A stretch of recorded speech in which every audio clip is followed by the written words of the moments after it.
Well, hello there, beautiful family. It's Gemma here, and I'm just chiming in here to share some wisdom about something that has been asked of me a few times from some different people, just to speak into what this notion is of 5D, or the fifth dimension, as you may hear it called.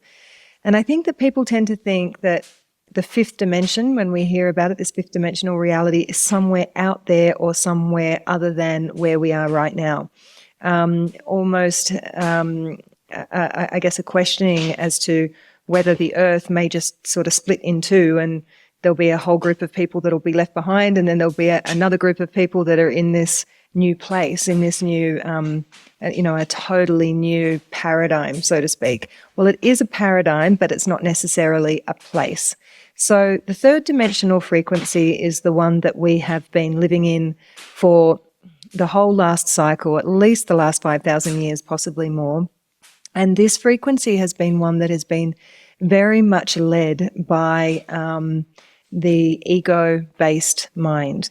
Sometimes we hear it referred to as the patriarchy, and that's not a slight at all on the masculine or on men in general.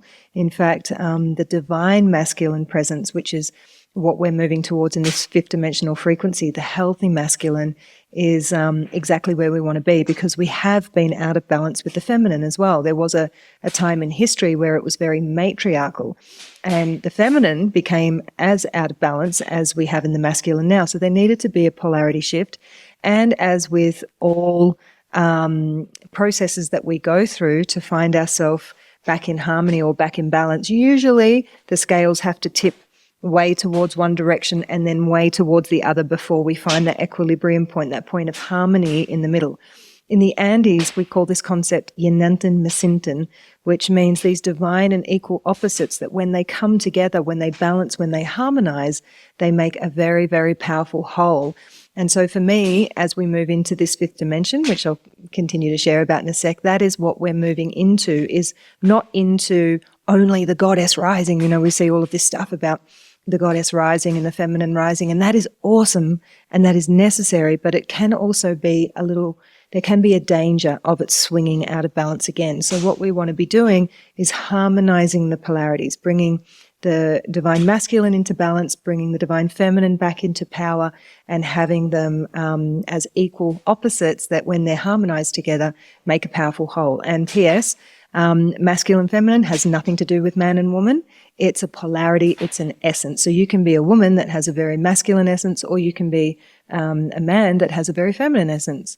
So moving back to this third dimension, so this old paradigm that we've been in, where we've largely kind of been asleep, we've had the wool pulled over our eyes a little bit, we're kind of come off our center a little bit in terms of our sovereignty, meaning that perhaps we've believed a lot of what has been shared, what has been told to us, belief systems, programs that we think are ours but weren't ours. They were given to us by somebody else.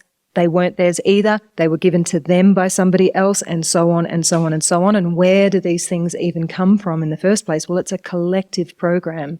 It's something that we're told is normal in society. You know, if you're into certain theories, you might even believe that there are powers that be in the world that a lot of people aren't aware of that are really influencing and directing the course of how we live, and keep us kind of trapped in a way and held back and dumbed down. But that is all changing with what has been happening in the world over the last many years. I mean, I even think back to the hippie revolution in the 60s. It was, and before that, back in the 20s, you know, I think about Berlin and everything that was going on there in the transgender clubs, and you know there's been incremental moves towards this for a very long time, but en masse there really was a shift in the consciousness in around 2000 at the end of 2012 to 2013. This is when we talk about the end of the world. Well, it wasn't the end of the world, it's the end of the world as we knew it. And then we started to make this shift from the 3D, the third dimension, into the fourth and the fifth dimensional way of being, into this new reality. So sticking with the third dimension for a moment, how does this look? It means that you are very identified with the person and the personality, you know, identified with who I think Gemma is. You know, she works as this, and she has this family, and she has this set of beliefs, and she has these set of rules. And then what happens is we start to questions start to arise within us where, do I really believe the things that I was told about the world? Do I really believe the things that I was told about myself? Where do these beliefs come from? Where do my doubts come from? Where do my insecurities come from? And we start to unpick and unravel all of those things. We call that shadow work, right? Or inner work. We start to turn our attention from being out there, which is all focused on the outside world and looking constantly to the outside world for validation of who we are, which is why we kind of pretzel ourselves into these different behaviors. Good girl, you know, good boy, you know, to receive love, to receive validation, acknowledgement, to affirm that we're good people and that we're safe in the world, right? Because what we're always trying to do actually as spiritual beings having a human experience is to orientate ourselves back to love, because that's the truth of who we really are. So that's what we're always searching to receive and searching to feel. So we start to pretzel ourselves and become versions of ourselves, and our identity starts to form. This falsehood, this false identity starts to form around who we think we are and who we think we should be to be safe in the world and to be loved. And then, as I said, at some point, it could be through so many different things that this process could happen. It might be a huge cataclysmic event. It might be a dark night of the soul when you start to really, you know, question and perhaps fall into some kind of a depression or very deep inner state where you really start to contemplate and have to start shifting and changing the way that you're thinking, reacting, feeling, being, to be able to shift through that. And then through that process of contraction and constriction comes a process of expansion and awakening, and a quest begins for the truth of who am I really? What is the truth of who I really am? The truth of who you really are. When we say that, that's what we're meaning. You know, it's a coming home to our essence, which is beyond the identity of how Gemma looks in this human spacesuit. You know, how this avatar that presents itself to the world. We can have fun with the avatar, we can appreciate it, but it's not who we are. Who's looking through the eyes of the avatar? What is that consciousness, that beauty, that love, right? So we start to realize this. And as this starts to happen, we start to take the longest journey perhaps of our lives, as they used to say in the Native American proverbs. That is the journey from the head to the heart, moving from the over-analytical left brain mind that's always trying to work everything out through logic, that is very largely controlled through fear, competition, judgment, criticism, all of these things that keep us very contracted and very constricted and very stuck in what the Buddhists would call suffering. And the suffering, we start to realize, isn't something out there. It's something that we are creating in here as a response to what is out there. And then we start to realize that rather than responding to what's out there, what we need to be doing is changing what's in here, and then out there responds to us. This is manifestation. This is the power of co-creation. This is when we start waking up into a fifth dimensional frequency, a fifth dimensional way of being. What happens when that happens? The heart begins to open in ways that are so profound, that let so much love in. And it's not to say that we don't still pass judgments, we don't still criticize, we don't still blame, we don't still get caught up in competition, we don't still experience fear. We do, but the difference is now the awareness is there. Now the open heart is able to say, hang on a second, mind, that's not really feeling good to me. That doesn't feel true for me. And we start to incrementally, little bit by little bit, catch ourselves and change the way we speak, change the way we act, change the way we feel, change our behaviors. And over time, little by little, we start to cut a new groove in the record. If you can imagine, that old third dimensional record is just like a vinyl record that has a groove cut in it, that the needle on the record has been playing that program, playing that song, that way of being for a very, very long time. And we consciously have to decide, I'm going to take that needle off the record and I need to cut a new groove. And that happens with consistency, with practice, with all the little incremental shifts and changes that you make as you start to walk whatever you want to call it, a spiritual path, a conscious path, a path of awakening, a path of mindfulness. Really what it is we are taking that journey from the head to the heart. We're taking the journey from the old third dimensional paradigm of trapped in the ego mind, the analytical mind. The mind is important, don't get me wrong. The mind is beautiful. The mind always wanted the heart to be the leader. But at some point in time, the mind was allowed to run rampant and run out of control. This is why in all of the ancient wisdom traditions, there is so much emphasis on not getting rid of the mind or getting rid of the ego, but kind of training the mind and training the ego to be in coherence with the heart, to allow the heart to become the master and the mind to become its faithful servant. And when we're in this coherence, as they call it, or this harmonized dualism, this duality of the heart and the mind becomes harmonious, then we start to lead these lives of passion, of creativity, of inspiration. And instead of being led by fear, we are being led by love. So we are much more open. We become more and more open to others, to experiences, to seeing beyond differences between opinions, between people, between races, between cultures, and we start to experience this sense of unification, which is what we're moving into now. We're really shifting and awakening into that true essence en masse in a huge, huge, huge wave. And so what does it mean to say that we move into the fifth dimensional frequency of the heart and, we leave the third dimensional frequency behind? Like, where do we actually go? How does that happen? Does it mean that we get up and move away from our families and go and live in some spiritual community or on another planet? It doesn't mean that at all. It's a way of being in your life where you are working from the inside out rather than the outside in, and through tending to your vibration of love, of compassion, of light, of expansion, of awakening, then, as I said, the outside, your life, circumstances, people, relationships, your relationship to abundance, to manifestation, to vitality, to joy, to inspiration, to, bringing your gifts in your path into full service, that all happens because you change your internal state. And then you start living in a whole different frequency, in a whole different vibration, which creates a whole different reality.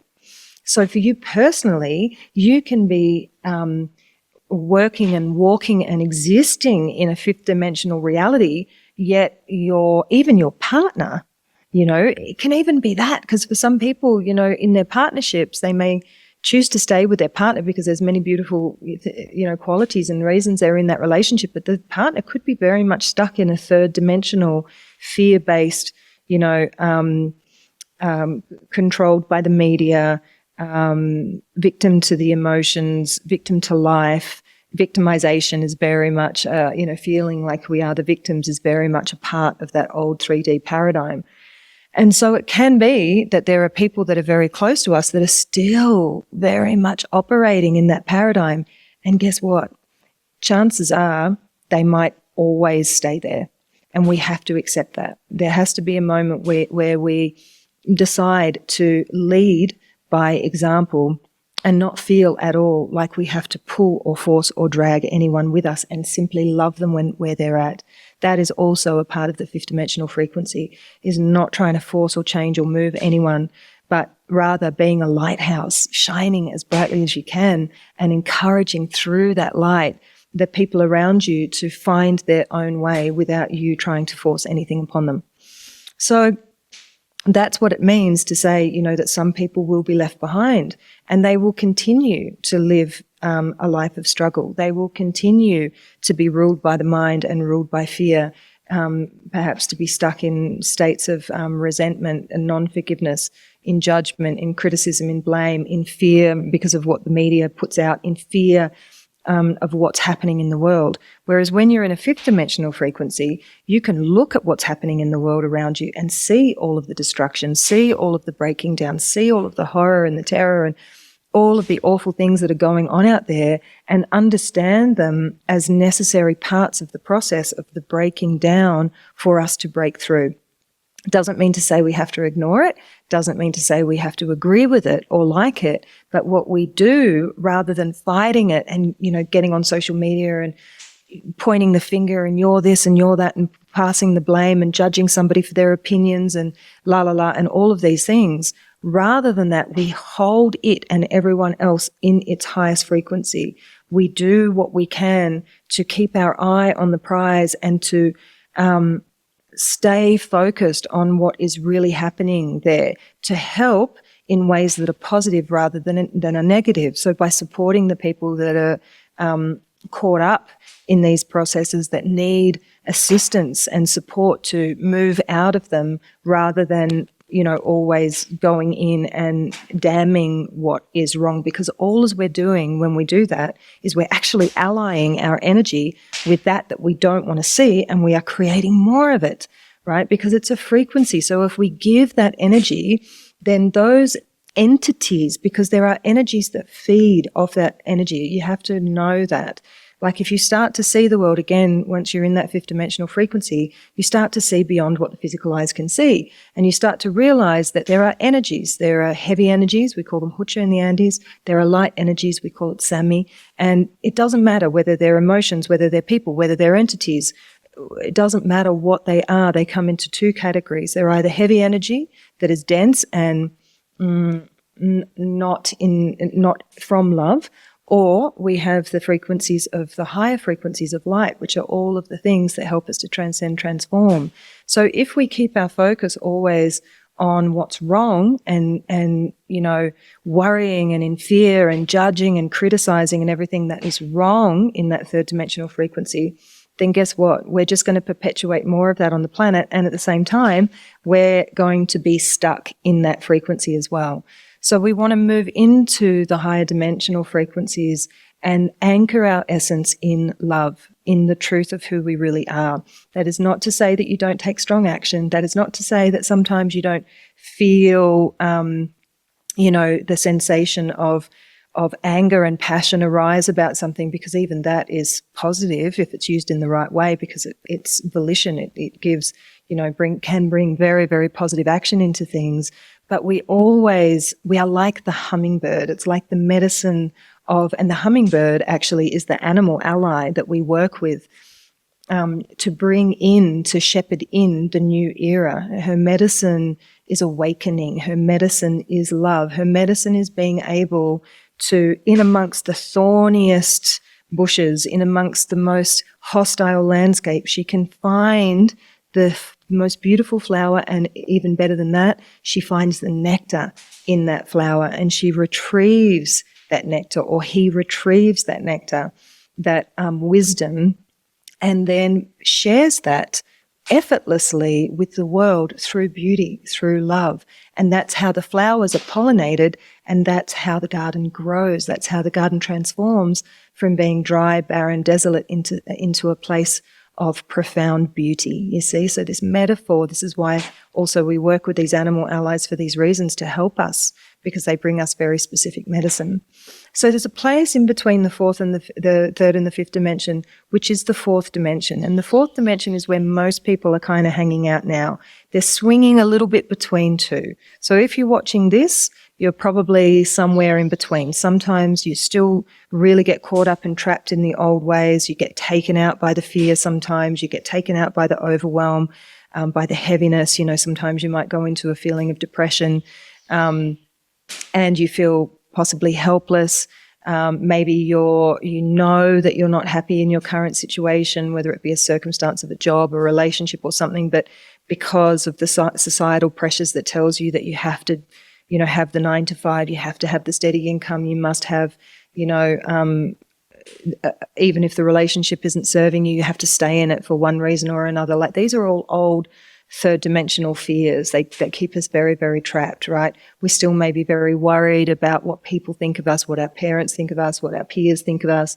We still may be also very trapped in telling the stories of our victimhood and what's happened to us in the past. We could also be very trapped in ancestral wounding. That's also very third dimensional, because we've been moving through this process of clearing and healing all of that ancestral wounding, clearing and healing all of that shadow stuff within us, right? So that we can move into the fourth and then into the fifth dimensional frequency. And in the fifth dimensional frequency, things are way less personal and they're much more collective. So we're thinking more about, how can I be in service to the whole, right? What can I do to be of help? How can I be the best possible version of myself so that I can inspire others to be the same? You know, it's coming more from the we rather than from just the individual I. We're starting to look at things more from a whole. This is the medicine of the condor. The condor takes this higher perspective. This is the beautiful light, the being on the planet that can fly the highest, the winged one that flies the highest, that has the lightest heart of all beings. And the reason it's able to fly so high is because it has this transcendent heart, and it allows us from that altitude to be able to see the perfection in all things, to be able to see what is needed in that moment and be able to take action and deliver it perfectly. When we're in that third dimension, we get very taken out by empathy. When we're in the fourth and the fifth dimension, we can feel the compassion, but we don't get taken out by the empathy, because we can help when we're feeling compassion, but not taken out by empathy. But if you're swirling around in, oh, the earth and oh, the terror and oh, the trauma, and I'm feeling it and I'm processing it for everyone, and I'm taking on everything from my ancestors and getting stuck in a healing loop as well. Now, that can be one of the dangers as we move from the third to the fifth, is getting stuck in a healing loop. So you really want to take a step back and have a look at how you're doing within yourself in this transition. Do you find that you are constantly going to workshops, constantly going to therapists, constantly going to healers, constantly going to ceremonies, digging deeper and deeper and deeper and deeper to try and find out what's wrong with you? This is what we call a healing loop, where you are always digging for something something that is wrong. You're always wanting to go deeper and deeper into the shadow. Well, guess what? I'm here to tell you, it doesn't end. The shadow is an abyss. There is no end, because you are multidimensional, interdimensional. You have had thousands of lifetimes. It would be impossible to try and visit every single one of those things that has been unprocessed from all of those different experiences. So we need to do our best to tend to what arises, and then move into, again, the fifth dimensional frequency knows that all of that can be healed in the blink of an eye by developing, expanding and strengthening and centering ourselves and anchoring in our highest frequencies of love, of light. This is why, you know, with the sacred medicines like Huachuma, ayahuasca, these medicines were not used for healing in the beginning. They were used for manifestation, for creation, for expansion, for building civilizations. Because when people worked with these medicines, with cacao, with guayusa, with coca, with these medicines, they would sit there and they would vision how they want to grow and expand their awakened civilizations. Because of this last 5,000 year cycle, now the medicines are mostly focused on the healing, but we're moving even beyond that. But you have to be willing. You've got to be willing to catch yourself and see where you're doing it. And many, many people that are even kind of like spiritual leaders or awakening coaches or mentors are stuck in this healing loop, stuck in the shadow work. We want to absolutely 110 million %, when something arises, we love what arises. We go into it, we feel it, we allow it to move through the body. But the whole time that we're moving through that process, we still have the awareness of our highest frequency of who we really are. And we know that as we're moving through all of that, that it's not the truth of who we are. It is only an experience that we have passed through.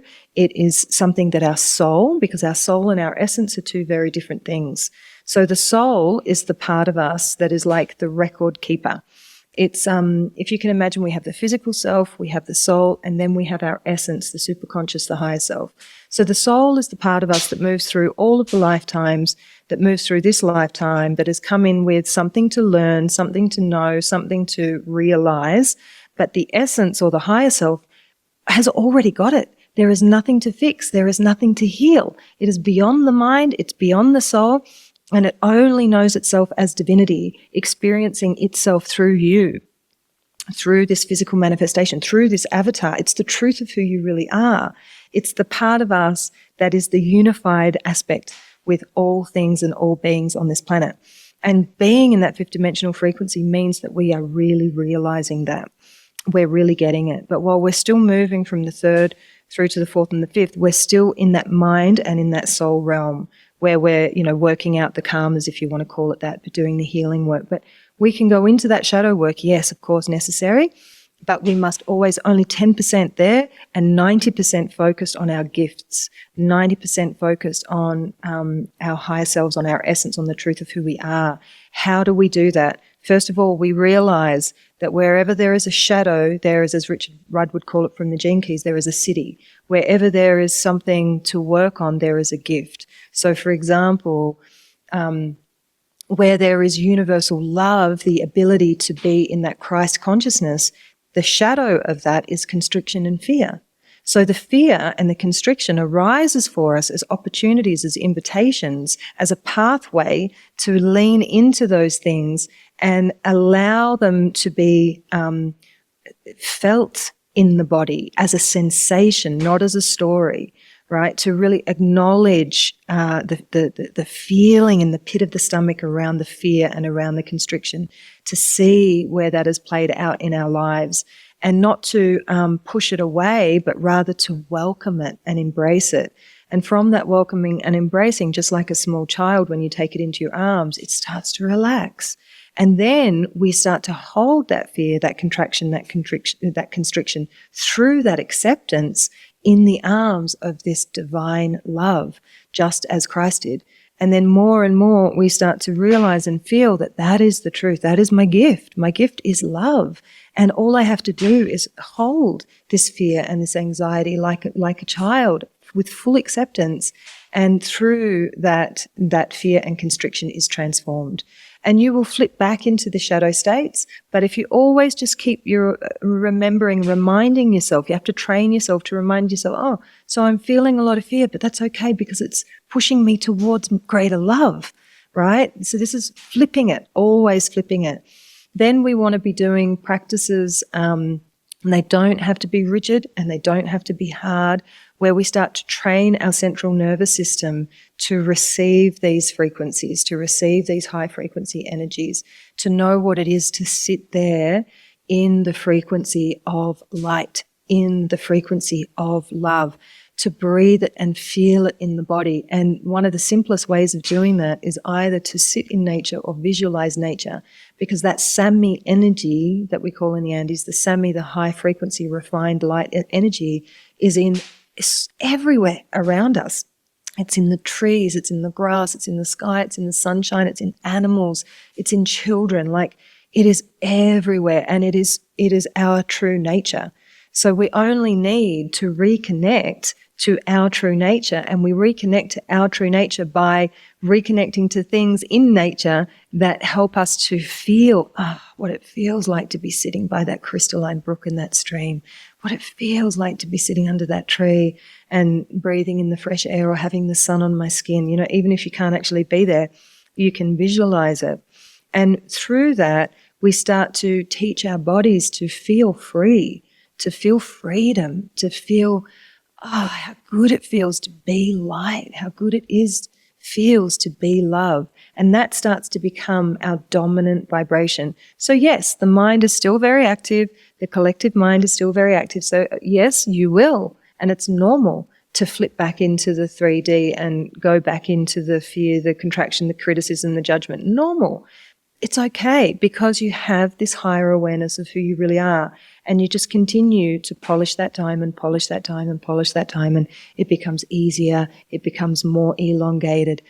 But your work, your 50%, because You have to own your 50% in this. You can't just hand it over to the divine or to your high self and say, do it for me. This is a mistake that people make. They either hand too much over or they try and force it too much, which is going beyond your 50%. You have 50%. You affect your own process with your 50%. 40%, the other 40% is spirit, is divinity. What's the other 10%? The other 10% is how you can influence others. It's only 10%. We can't force anybody to do anything. Nobody can force us. But we might have like 10%, of positive or negative influence on the people around us, right? So we want to always be owning our 50% and showing up with some discipline and the power of will. This is the medicine of the Puma. For me, always bringing it back to my beautiful shamanic cosmovision that has this beautiful power of will that can say, yes, I'm going to do this. I'm going to embrace this change. I'm going to leap over these fears, these doubts, and these limitations. I am choosing to live in the fifth dimensional frequency. Do we need to be worried about the people that are left behind? No, because they can stay there for as long as they want. The only person that they're really going to be hurting is themselves. So it's an individual choice as to whether you want to make that move. And I believe with all my heart that once enough people on the planet decide to start moving from that old fear-based reality paradigm into this new earth, if you want to call it that, with the fourth and the fifth dimensions, which a lot of people are doing, then because we are electromagnetic and we are not only feeding from, but we are feeding into the collective field of the earth, and at the same time we have a lot of photonic light, information, codes, upgrades, cosmic rays that are coming in and literally hitting the earth, even through the M class and the X class flares that are coming from the sun. So that is changing the electromagnetic frequency of the earth into the fifth dimension and beyond. And it's also changing our frequency, which is why a lot of us, this is for another video, I make a lot of videos on this because I think it's important to know, but this is why we feel a lot of the physical, emotional, mental symptoms that we do as we go through these upgrades. So we're being supported also by this very tangible, literal shift in our vibrational field, right? So for those of us that are aware, and even those that aren't, the gap between where we're being called to and where we've been can be so big that when it's not in resonance, when we're not up leveling to meet this new high frequency, we feel it. It feels rotten. It's hard. It's tough. It doesn't feel like ease. It doesn't feel good. So, people that choose to sort of continue to hang out in that third dimension will feel that polarity, that contrast even more. But they're kind of going to be catapulted into a higher frequency just by nature of the entire vibration and frequency of the planet rising. And as that happens, lastly to say, I'm just going to reiterate it again, as that happens, it's kind of like earthquake energy. It's like being struck by a bolt of lightning. And that cannot withstand that high frequency energy has one of two choices. Either one, it has to raise its frequency to match it. Two, it needs to break down and crumble and kind of leave, die, So all of the things, this destruction that we're seeing, both on a personal level and a collective level, is that process happening. It's not easy. I'm not saying that it's easy. I'm not saying that it's not heartbreaking. But again, I'm just going to encourage you to do your best to keep your eye on the prize and to keep reminding yourself of what is really going on here, right? And do whatever you need to do to bring yourself back into your heart, to, through breathing, yoga, meditation, being in nature, massage, whatever it is to bring you back into softness, to bring you back into the body, to bring you back into hope, and to bring you back into love. And that is how collectively we will make this transition with all of these cosmic energies supporting us. This was all prophesized, by the way, by the ancient cultures. And we will eventually, collectively, as a planet, all move into this fifth dimensional frequency. And as the new kids come through, then, you know, they are bringing through a very, very new frequency with them. You're probably noticing this already. The way that they think, act, be is totally different to the old paradigm way. So they will be really the ones that anchor it in, and we are the way showers. So we need to also be doing it for them. Okay, so I hope that that brings some clarity, some ease, some excitement for what we're actually shifting through, and to also know that whatever you're feeling and whatever you're going through is perfectly normal. It's not only normal, it's awesome. So just know that you're not alone.